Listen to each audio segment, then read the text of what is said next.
Bonjour, je m'appelle Maëva. Aujourd'hui, je vais poser des questions pour votre métier un peu. Qu'est-ce que l'introduction? C'est quoi l'introduction un peu? En fait, tu veux savoir c'est quoi en général ce qu'on fait, c'est Ouais. ça? Ok, génial. Déjà, je suis super content que tu me poses cette question-là parce que c'est quand même abstrait, là, nous, là, ce qu'on fait. Ben, Peut-être que Marc-Antoine va peut-être avoir quelque chose à dire de plus que moi là-dessus. Tu compléteras à la limite, là. Mais en gros, nous, en improvisation, là, ce qu'on a à faire, c'est pas très très complexe en soi, dans le sens où ça paraît extrêmement simple, mais ça prend quand même un petit peu de background, un petit peu de connaissances aussi. Euh, En impro, ce qu'on fait souvent, c'est qu'on monte sur une scène devant des gens pour faire des sketchs. Fait que des sketchs qui sont improvisés. C'est le but de l'improvisation, c'est que on nous donne un titre, on a 15-20 secondes pour choisir qu'est-ce qu'on va faire pendant 3, 4, 5 minutes. Et après ça, on joue devant tout le monde. Puis ben ça donne ce que ça donne. Des fois c'est bon, des fois c'est pas bon. C'est les risques de l'impro. Mais Quelle est la qualité faut-il pour être un bon joueur? Euh, bon, quelle qualité est-ce que j'ai? Euh, euh, Ça prend beaucoup de spontanéité. Être capable de répondre du tac au tac, je pense, que c'est une belle qualité. Ne pas avoir peur du ridicule aussi, parce qu'on fait beaucoup de niaiseries, vraiment beaucoup. Donc, faut vraiment pas avoir peur du ridicule. Moi, je pense que c'est les deux qui me viennent les plus importants. T'en as nommé deux, je vais en nommer deux autres d'abord. Moi, j'aimerais dire que ça te prend la passion. Si t'aimes pas ce que tu vas faire, ça va être compliqué après ça de te donner vraiment à 110% puis d'aller chercher le, le, parce que le rire du public, c'est un peu une drogue, là, tu sais, de savoir qu'il embarque dans tes histoires, là. Mais moi, je dis ça comme ça, mais je trouve ça super trippant de faire des niaiseries, que les gens dans la salle qui me regardent, ils embarquent avec moi. Ça, j'adore ça. Fait que ça te prend une passion de vouloir faire des niaiseries. Puis, quel autre que je pourrais dire? Ça prend une culture générale qui a du bon sens aussi. Si tu connais rien, tu as des intérêts vraiment restreints, mais tu seras pas capable de t'épanouir en tant que joueur d'impro. Fait que si tu veux vraiment être polyvalent et compétent, je pense qu'une bonne culture générale, ça a beaucoup à voir aussi. Ok. Puis j'ai aussi, j'en ai deux, trois encore, là. Ouais, vas-y. Qu'est-ce qui vous a attiré à faire de l'impro? Tu veux commencer? Ah ouais, spontanéité. OK. Soyons spontanés. Moi, j'ai commencé en 6e année au primaire, il y a de ça quelques années, mettons. Tu veux pas tout dire, là? Non, c'est ça. Je vais me garder une petite gêne. C'est ça. Fait que j'ai commencé très jeune. J'ai eu des profs très stimulants qui m'ont encouragé là-dedans. Fait que c'est ça. Ça a été vraiment de cette façon-là qu'on m'a introduit dans ce magnifique monde. Moi, ce qui m'a attiré le plus là-dedans, au départ, j'étais aussi en 6e année. J'ai fait un atelier d'impro avec une prof de musique. Ça avait pas rapport. Mais on avait essayé 2, 3 fois de faire des ateliers d'impro comme ça. Puis, moi, j'ai eu la piqûre. J'aimais beaucoup me raconter des histoires. Puis, je me suis rendu compte que mes histoires pouvaient plaire aux autres aussi. Donc, à ce moment-là, je me suis dit, pourquoi pas commencer pour le secondaire, mais c'est là que je suis parti.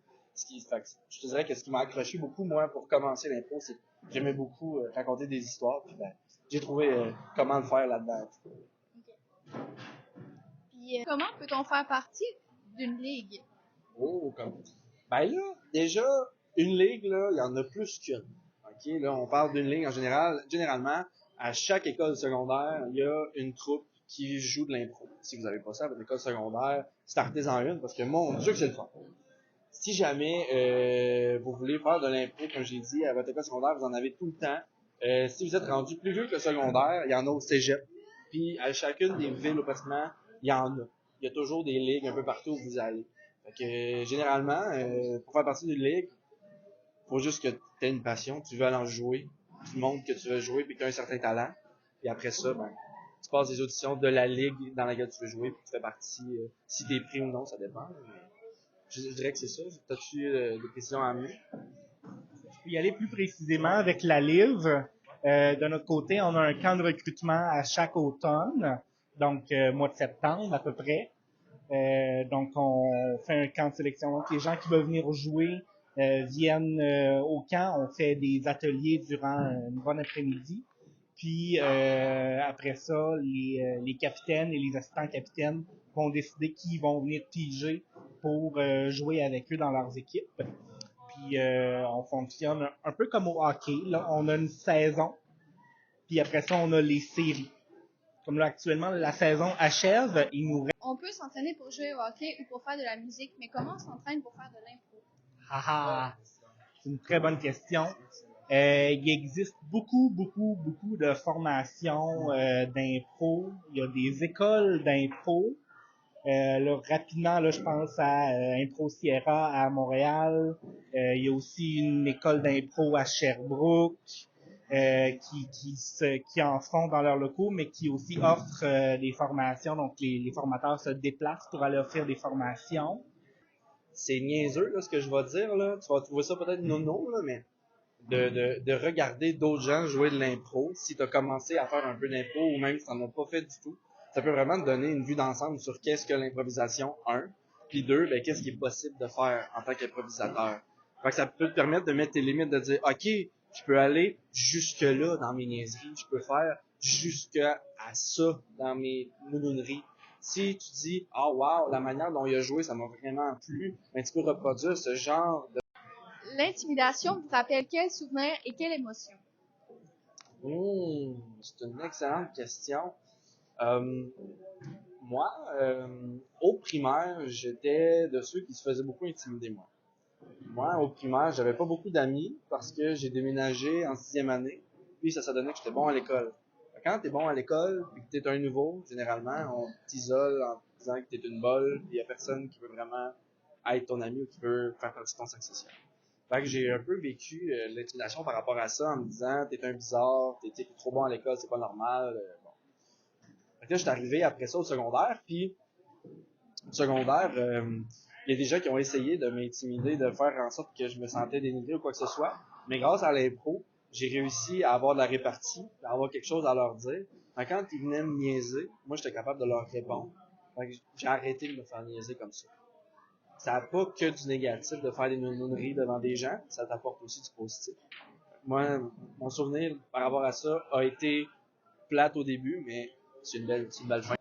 De mon côté, je dirais que j'ai eu la chance d'être entouré d'une gang d'amis très respectueuse, où on comptait beaucoup les uns sur les autres. Donc, j'ai pas eu à vraiment dealer avec ce genre de comportement négatif-là.